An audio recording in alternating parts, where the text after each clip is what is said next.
With that, I'll introduce our 23rd Secretary of the Army, Dr. Mark Esper. Good. Thank you very much, and thank you all for being here today to watch Army beat Navy in basketball, men's and women's. So thank you for coming, and just open up to questions.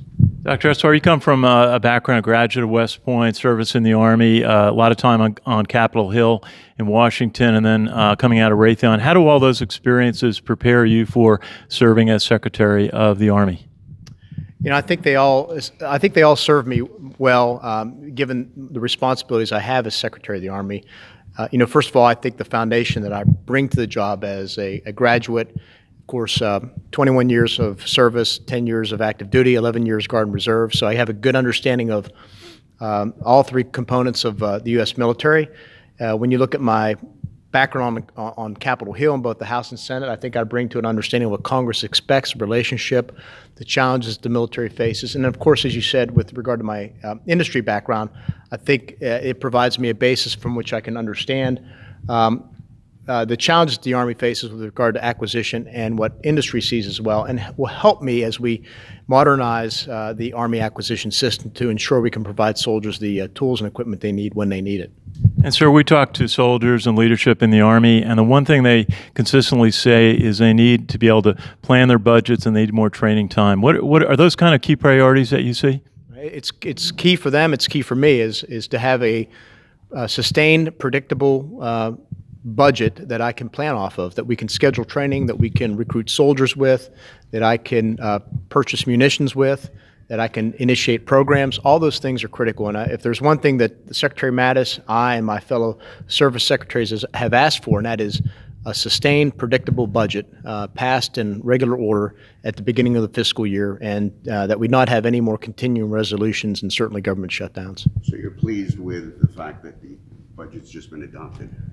Well, I'm pleased with that it's been adopted, or at least a resolution to get there till we end the CR when that happens in a couple weeks. But none of us are happy, to include many members of Congress, by the fact that we are now several months beyond the fiscal year. So this fiscal year 18 started in October of last year, and so now we're 5 months into the fiscal year. So we've lost a lot of ground. That has an impact on our readiness. That has an impact on our equipping, that has an impact on our recruiting.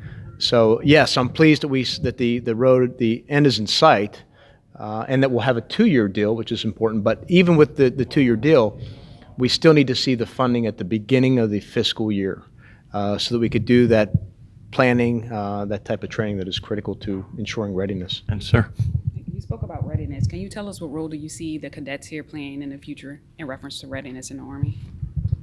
Well, the cadets are future readiness. They are the future of our officer corps, of course, and they will be charged with leading our young men and women into combat, into training with our allies and our partners, and into ensuring we maintain peacetime readiness. So they are absolutely vital.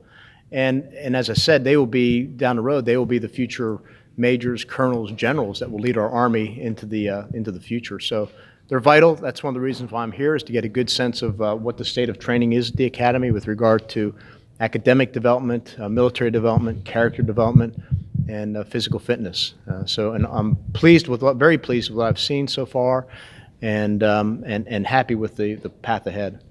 And sir, General Milley's talked a lot about modernization of the Army, communications being a key element of that, cyber space. What are some of the elements of modernization that you'd like to see the Army prioritize?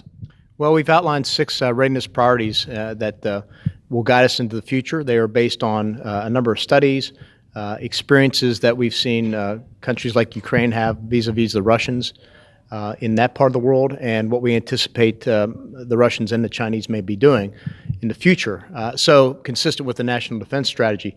So the priorities begin with items such as long-range precision fires, next-generation combat vehicle, future vertical lift, building a network, integrated air and missile defense, and lastly, and maybe most importantly, soldier lethality, making sure our soldiers have the tools they need to fight and win with clear overmatch on the battlefield. So those are the 6 priorities. That drives our science and technology. Those also will drive our acquisition programs as we move forward.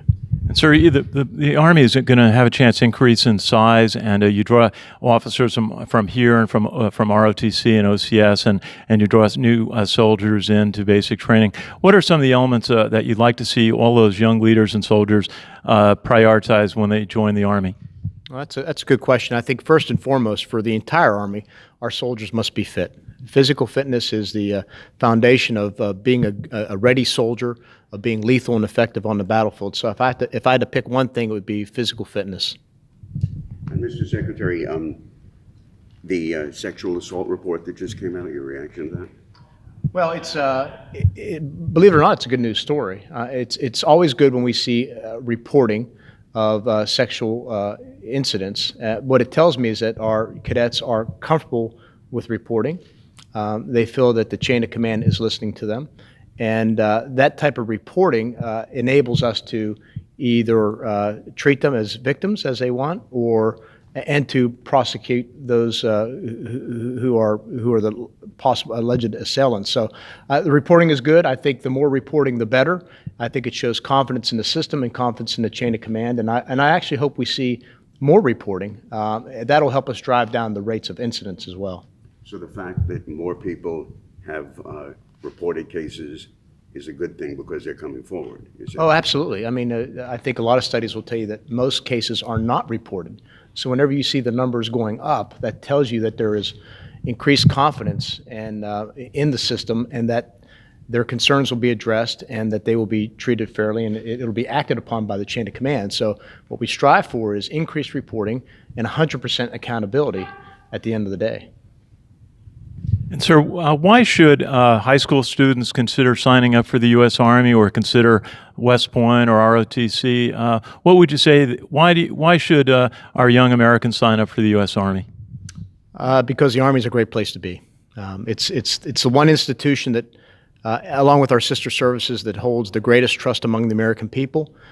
If you come in, we will train you. We'll make sure you're physically fit. We'll teach you a skill that you could use, certainly within the Army, and in many cases outside the Army. We'll teach you values such as duty, honor, country, and skills such as time management and how to lead others. So it's a great place, certainly to begin a career and to have an entire career.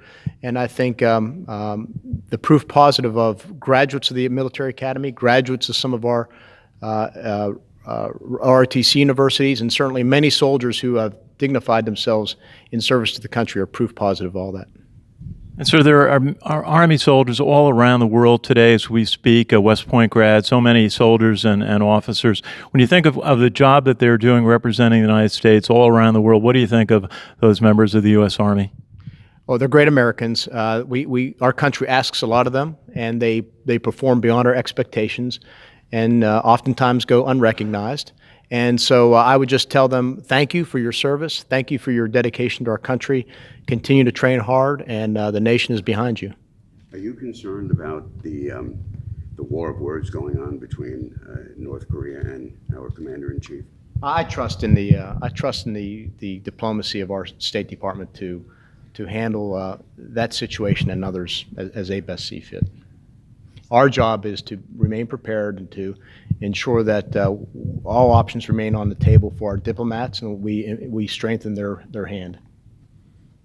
Sir, I have one. We have an event here called Project Stay, and you spoke about modernization. Project what? Project Stay. And some of our projects that the cadets come up have actually been implemented into the field for soldiers to use. So from my understanding, you're standing up a task force. I think it's the Army Modernization Task Force. Can you talk about like the intent behind the task force and what's its role? So we stood up a task force to help us design what will be called Army Futures Command. And Army Futures Command will be the command that will provide unity of command, unity of effort to our entire modernization enterprise, from acquisition to testing to requirements development to sustainment, and by the way, to research and development. So with regard to what you said, it's going to be important for us to also tap into the great work of the cadets that they're doing here to make sure that's aligned with those priorities I spoke about earlier, and funnel those activities into something that our soldiers can use in the field in a timely way to make them more combat effective, more lethal. Okay, 2 more questions. Sir, do you have a question? I'm done right now. Okay, go ahead. And sir, cyber is something, cyber defense is something taught here at West Point. We've attended some of the classes. We know it's a priority. How do you feel about the readiness of cyber in the Army and the U.S. military? Well, it's a challenge because it's constantly changing and becoming greater in its complexity. I think the Army is really taking a lead among the services. We have established a cyber MOS. We have a cyber core. We have the Army Cyber Comm.